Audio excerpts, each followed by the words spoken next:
요한이 예수께 여짜오되 선생님, 우리를 따르지 않는 어떤 자가 주의 이름으로 귀신을 내쫓는 것을 우리가 보고 우리를 따르지 아니함으로 금하였나이다. 내 이름을 의탁하여 능한 일을 행하고 즉시로 나를 비방할 자가 없느니라. 우리를 반대하지 않는 자는 우리를 위하는 자니라. 속한 자를 물 한 그릇을 주면 내가 진실로 그가 결코 상을 잃지. 또 누구든지 나를 믿는 이 작은 자들 중 하나라도 실족하게 하면 차라리 연자맷돌이 그 목에 매어 바다에 던져지는 것이 나으리라. 내 손이 너를 찍어버리라. 장애인으로 영생에 들어가는 것이 두 손을 가지고 지옥 의지한 불에 드는 것보다 나으니라. 만일 내 발이 너를 범죄하게 하거든 찍어버리라. 다리 저는 자로 영생에 들어가는 것이 두 발을 가지고 지옥에 던져지는 것보다 나으니라. 너를 범죄하게 하든 빼버리라. 하나님의 예정보다 거기에서는 구더기도 죽지 않고 불도 꺼지지 아니하느니라. 불로써 소금치는 하되리라. 함께 읽겠습니다. 소금은 좋은 것이로되 만일 소금이 그 맛을 잃으면 무엇으로 이를 짜게 하리요. 너희 속에 소금을 두고 서로 화목하라 하시니라. 아멘. 기도하시겠습니다. 좋으신 아버지 하나님, 새벽 단잠을 깨워주시고 복된 날 허락해 주시니 감사드립니다. 항상 주의 은혜로 살기를 소망하오니 주의 능력으로 강건하게 하여 주시고 우리들의 남은 날 주님을 기쁘시게 하는 우리 모두가 될 수 있도록 은혜 베풀어 주시옵소서. 말씀을 전하는 종의 연약한 모습은 십자가 보혈로 덮어주시고 성령 하나님께서 역사하시는 은혜의 시간 되게 하여 주시옵소서. 우리 모두가 진리를 깨닫고 또 주님을 기쁘시게 하는 우리 모두가 될 수 있도록 은혜 베풀어 주시옵소서. 예수님의 이름으로 기도드립니다. 아멘. 주님 앞에서 최고의 무기는 무엇일까요? 바로 정직함 또 솔직함입니다. 이 본문의 제자들은요, 인간적으로 이렇게 부족한 흠이 참 많은 사람들인데요. 그럼에도 불구하고 칭찬할 만한 것이 있다라면 주님 앞에서 정직했다, 있는 모습 그대로 솔직하게 나아갔다라는 그런 특징을 보게 되어지죠. 베드로 같은 경우 어떻습니까? 전혀 거리낌이 없죠. 예수님 앞에 그냥 어린아이처럼 있는 그대로 솔직한 그런 모습들 보이지 않습니까? 가룟 유다는 다른 마음을 품었지만 그 나머지 모든 대부분의 제자들은 늘 주님 앞에 어린아이처럼 그냥 솔직하게 나아가는 모습들을 계속해서 보게 되어집니다. 자, 오늘 본문 말씀을 보게 되시면 우리 예수님께서 지난 시간에 너희들 큰 자가 되려거든 어떻습니까? 섬기는 자가 되라. 또 어린아이를 영접하는 것이 곧 나를 영접하며 아버지를 이제 영접함이라라고 지난 시간에 주님께서 제자들에게 말씀을 해 주셨어요.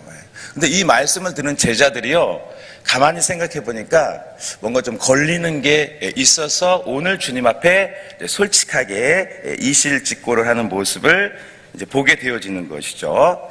자, 본문의 38절, 39절까지 우리 함께 읽도록 하겠습니다. 요한이 예수께 여짜오되 선생님, 우리를 따르지 않은 어떤 자가 주의 이름으로 귀신을 내쫓는 것을 우리가 따르지 아니므로 금하연. 예수께서 이르시되 금하지 말라. 내 이름을 능한 일을 행하고 비방할 자가 없느니라. 아멘. 어떤 말씀입니까? 제자들이 주의 이름으로 귀신을 쫓아내고 기적을 행하는 사람들 보고 너희들 하지 말라. 너희들 우리 그룹에 속하지 않았으니까 그렇게 하지 말라라고 전에 예수님 모르게 그렇게 저지하고 막았었다라고 이제 제자들이 스스로 이제 주님 앞에 얘기를 한 거예요. 이게 걸리니까 마음이 좀 찝찝하니까. 아마 당시의 제자들은요, 사람들을 저지하고 만류한 이유로 뭔가 자긍심을 느끼고 역시 주님이 우리를 좋아하실 거야, 뭐 이런 생각을 했었으리라고 생각이 듭니다. 왜 그렇습니까? 예수님의 공식 제자가 아닌데 어떤 사람들이 그냥 주님의 이름으로 능력을 행했기 때문에 그것이 옳지 않다라고 제자들은 생각했었다라는 거예요. 그런데 오늘 또 주님의 가르침은 무엇입니까? 그러해도 저지하지 말라. 그 사람들 막지 말라. 지금 내 제자가 아니더라도 금하지 말라라고 오늘 주님께서 그렇게 말씀을 하셨다라는 거예요. 왜입니까? 예수님의 이름을 이제 의지해서 예수님의 이름으로 했기 때문에 언젠가 그들도 주님의 공식적인 또 주님을 따르는 제자가 될 수 있기 때문에 주님께서 그렇게 기다려주고 인정해주고 그냥 금하지 말라라고 그렇게 말씀하신 우리 주님의 마음을 보게 되어집니다. 삼국지 연의를 보게 되면 여러 장수들이 나오는데요. 이제 조조를 두고 뭐라고 표현할 수 있을까요? 지장이라고 말할 수가 있어요. 왜냐하면은 머리가 좋고 지략이 좋아서 이렇게 군대를 이렇게 조직하고 싸움을 했기 때문에 지장이라고 할 수가 있고요. 유비는 지장이라 보기는 덕장이라고 표현할 수가 있어요. 덕이 있기 때문에 이렇게 여러 장수들이 오고 또 많은 소시민들이 유비 곁에서 유비를 지켜주려고 많은 남녀노소가 유비 곁에 오고, 또 우리가 아는 제갈공명도 또 장비도 이렇게 다 오지 않았습니까? 그런 유비의 모습을 보게 됩니다. 그러니까 우리가 인생을 살아갈 때 어떻습니까? 지략도 필요하고 용기도 필요한데 관용의 사람, 관용의 마음이 우리들에게 요구되고 필요하다라는 것입니다. 어떤 내가 가진 기준이나 세상이 말하는 기준으로 저 사람은 저래, 이 사람은 안 돼 라고 물리쳐버리는 것이 주님의 마음이 아니라 예수님의 이름으로 또 기다려주고 또 복되게 해주고 영접해 주어라, 기회를 주어라 라는 것이 우리 주님의 본 마음이다라는 것을 이제 우리가 보게 되어지죠. 성격 급한 베드로, 또 우레 같은 요한, 그들을 예수님께서 어떻게 해주셨습니까? 옆에 항상 함께 있어주고 또 가르쳐 주시고 또 제자로 복되게 최고의 제자들로 끝까지 삼아 주셨고요. 또 소외된 사람 다 만나 주시고 또 세리의 집에 가서 이렇게 영접 친구가 되어 주시고 죄인들의 식사도 함께 하시고, 뭔가 우리 예수님의 모습은 이렇게 달랐잖아요. 모든 사람을 다 초청해 주시고 차별하지 않은 우리 주님의 그런 모습을 우리가 보게 되는 것입니다. 자, 오늘 본문에서 우리 40절 41절 한번 우리 함께 읽겠습니다. 우리를 반대하지 않는 자는 그리스도인 주면 너희에게 이르노니 그가 결코 상을 잃지 않으리라. 주님께서는 누구든지 믿음으로 또 예수님의 이름으로 이렇게 섬기고 잘해준 사람 상 받는다. 그러니까 그렇게 하지 말라. 오히려 칭찬 받으리라. 왜냐하면 주님의 이름, 예수님의 이름을 의지했기 때문이다라고 말씀을 하셨습니다. 구약시대 사무엘상을 보면 다윗이 아멜렉 군대를 쫓아가게 되었습니다. 잠시 시글락성을 비운 사이에 이 아멜렉 사람들이 다윗 사람들을 이제 약탈하고 성을 이제 부셨기 때문에 급하게 다윗이 용사들과 함께 아멜렉을 뒤쫓아가게 되었어요. 근데 이제 부솔신에 이르니까 다윗과 함께한 사람들이 너무 지쳐서 600명 중에 200명의 사람이 못 쫓아가겠다, 힘들어서 못 가겠다고 그냥 주저앉게 되어집니다. 그래서 다윗이 어떻게 했습니까? 막 형법으로 다스린 게 아니라 200명 너희들 쉬어라 하고 400명으로 아멜렉 군대를 이제 막 쫓아갔잖아요. 그래서 하나님의 은혜로 승리를 거두게 되어집니다. 그리고 이제 전리품을 가지고 다시 부솔 시내가로 돌아오게 되는데 어떻습니까? 전쟁을 했던 400명의 사람들이 쉬고 있는 200명의 사람들 보고 저들에게 전리품을 주지 마십시오, 다윗. 저들은 합당하지 않습니다. 전쟁을 안 했으니까 왜 저들에게 전리품을 줍니까? 라고 이제 불평의 그런 소리가 나오게 됐죠. 그때 다윗이 뭐라고 했냐면요. 그리하지 말라. 하나님께서 우리로 승리하게 하였은즉 그들도 동일하게 분배를 받아야 하느니라. 라고 다윗이 리더답게, 지도자답게, 원래 인간적으로는 그럴 수 없잖아요. 그러나 용서하고 관용해주고 인정해주고 품어주는 그런 모습을 보여주게 되었다라는 거예요. 그러니까 우리들이 인생을 살아가면서 조급하게 나의 기준, 나의 생각, 세상의 기준으로 남을 제한하는 것은 이제 하나님의 뜻이 아니다라는 거예요. 하나님의 기준으로 볼 땐 다를 수가 있다라는 것입니다. 우리 하나님은 전지전능하심과 사랑 가운데서 우리가 볼 때는 좀 아닐 것 같고 부족해 보일지라도 하나님은 하나님의 주권으로 예수님을 믿고 의지하는 사람은 그분께서 다 이렇게 경영하신다라는 것을 우리가 바라봐야 한다라는 것이죠. 그렇기 때문에 우리들은 어떤 죄가 아니라면 또 교리적으로 잘못된 것이 아니라면 인정해주고 또 이렇게 칭찬해주고 또 영접해주는 주님의 마음이 우리에게 필요하다라는 것입니다. 아마 그 당시에 사회적 분위기는 어떠했습니까? 이제 로마로 인해서 식민지화가 됐고 또 영적으로나 물질적으로나 성전이 이렇게 막 참 어렵고 막 너무 많은 어려움이 있었기 때문에 사람들의 마음이 그렇게 하기가 어려웠었다라고 보여집니다.